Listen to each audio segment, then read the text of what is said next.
Most people think redemption is a beautiful word. We love stories where the bad guy turns good, but in reality, redemption is ugly. It's painful. It's waking up every single day wishing you were someone else. Meet Shoya Ishida. To the world, he looks like a normal high school student. But look closer. Look at his eyes. He doesn't look at people. He looks at the ground. In his vision, everyone around him has a giant blue X on their face. He has blocked out the world. He has muted society. Why? Because Shoya Ishida hates himself more than anyone else ever could. He has a calendar in his room. It's a countdown, not to graduation, not to a birthday. It's a countdown to his. He sold his possessions. He quit his part-time job. He left an envelope of money for his mother to pay her back for raising a failure like him. He walked to the bridge, ready to jump, ready to end the noise. But this isn't a story about dying. It's a story about the agonizing struggle to learn how to live. This is a silent voice.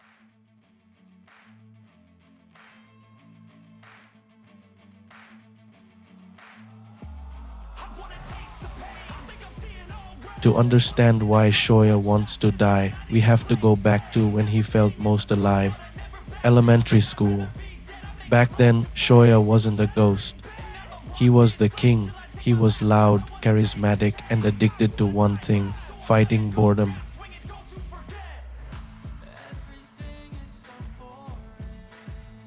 Then Shoko Nishimiya walked in.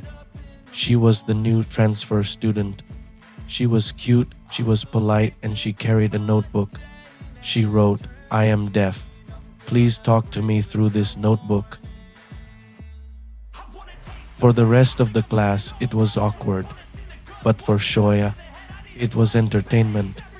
Children are innocent, but they can also be monsters. They don't understand the permanent damage they do. Shoya saw Shoko not as a person, but as a toy, an alien. Something to poke and prod just to see what happens. He screamed in her ears. He mocked her voice. He threw dirt on her. But the worst part, Shoko never fought back. She just smiled. She apologized. "I'm sorry," she would say in her broken speech. Her kindness made Shoya sick. He couldn't understand it, so he escalated. The climax of his cruelty was the hearing aids. One by one, he ripped them out of her ears. He threw them out the window. He broke 8 pairs. Expensive medical-grade devices. He made her bleed physically, but he broke her spirit completely. But here is where the story shifts. The principal came in. The hearing aids cost millions. Someone had to pay, and suddenly the class that laughed with Shoya, they pointed fingers at him. His teacher, his best friends, the girl he liked. They all threw him under the bus. It was all Ishida. We told him to stop. In a single afternoon, the king became the scum. The bullying didn't stop. It just changed targets. Now Shoya was the one finding his shoes in the garbage. Shoya was the one getting beaten up. He finally understood what he did to Shoko. He felt her pain. But by then, she was gone. She transferred schools, leaving him alone in the hell he created.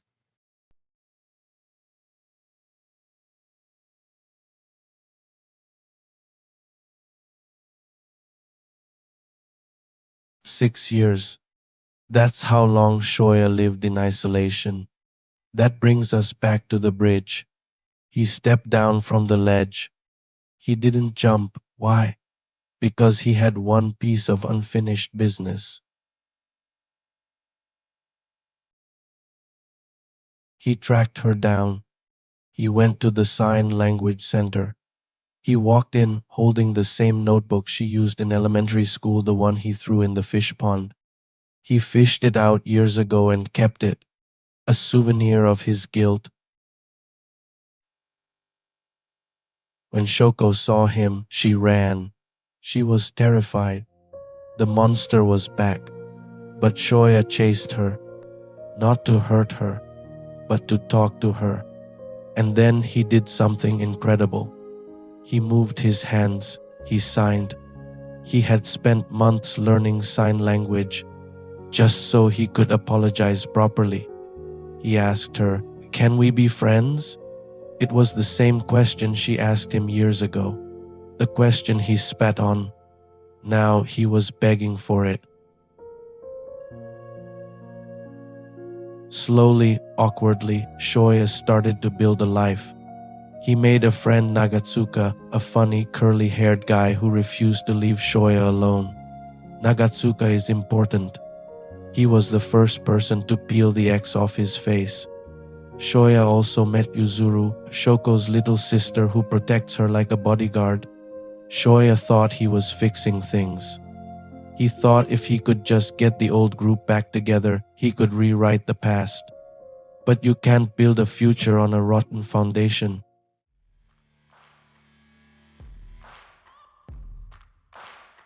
He reconnected with the old classmates, Naoka Ueno and Miki Kawai, and this is where the movie gets real.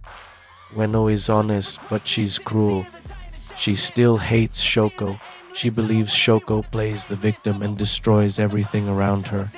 Kawai is worse. She's a narcissist who thinks she's innocent. She exposes Shoya's past to everyone in high school just to save her own reputation. It all exploded on the bridge. Shoya tried to play peacemaker, but the guilt was too heavy. He snapped. He looked at everyone and told them the truth. He told Ueno she was hateful. He told Kawai she was fake. He told Nagatsuka to shut up. He burned every bridge he had just built. And Shoko, she watched it all. She saw Shoya lose his friends again. She saw him suffering, and the dark thought in her head grew louder. The problem. If I wasn't here, Shoya would be happy. Everyone would be happy. Her grandmother died shortly after. Shoko smiled through the funeral, but inside, she had already made a decision.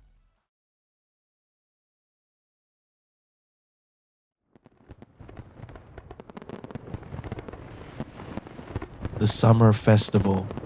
It was supposed to be a date. Shoko looked beautiful in a yukata.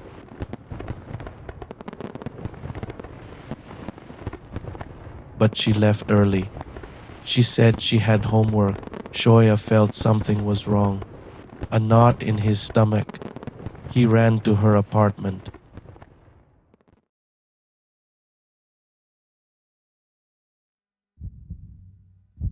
The front door was unlocked.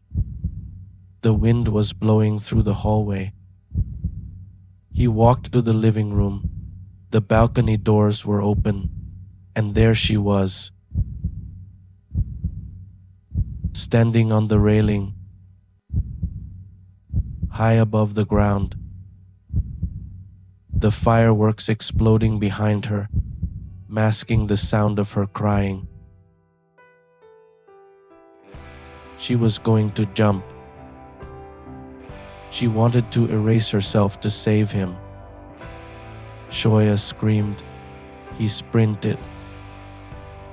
He threw his body over the rail just as she stepped off. He caught her wrist. He dangled there, holding the girl he once bullied, holding the life he almost destroyed. Blood dripped from his arm. His muscles were tearing. He looked at her and screamed a prayer. God, if you're listening, I will stop running away. I will look people in the eye. Just give me the strength to save her. He pulled her up. He threw her back onto the safety of the balcony. But physics is cruel. The momentum threw him forward. Shoya slipped. He fell into the darkness. The bully sacrificed himself for the victim.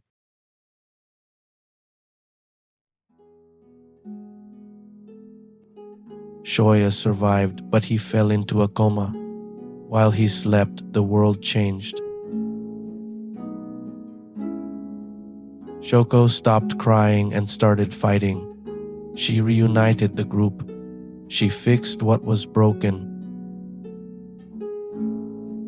When Shoya woke up, he ran to the bridge in the middle of the night. Shoko was there waiting. This is the most beautiful scene in anime history.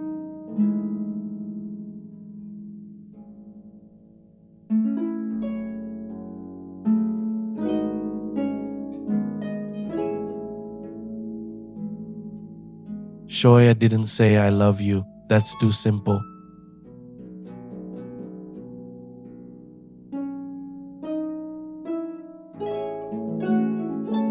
He signed, please. Help me live. He admitted he was weak. He admitted he needed her.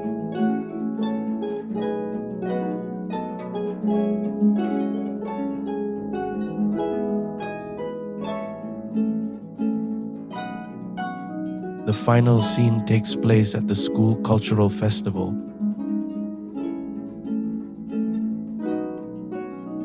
Shoya walks down the hallway. He is terrified. His anxiety is spiking.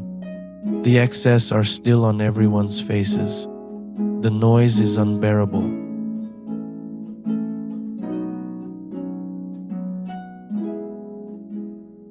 But then, he looks up. He sees his friends, Nagatsuka, Yuzuru, Sahara, even Ueno, and he sees Shoko.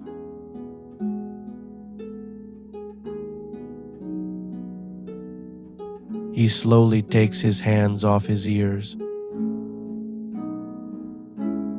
The excess.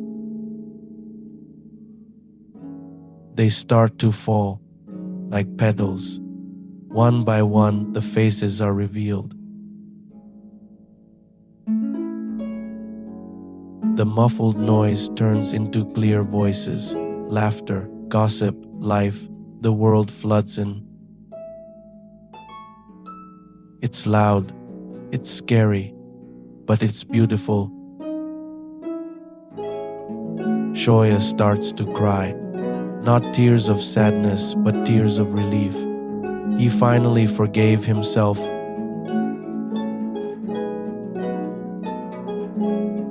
A silent voice is a masterpiece because it admits that saying I'm sorry doesn't fix everything instantly. Scars take time to heal. It teaches us that we are all flawed. We are all bullies and we are all victims.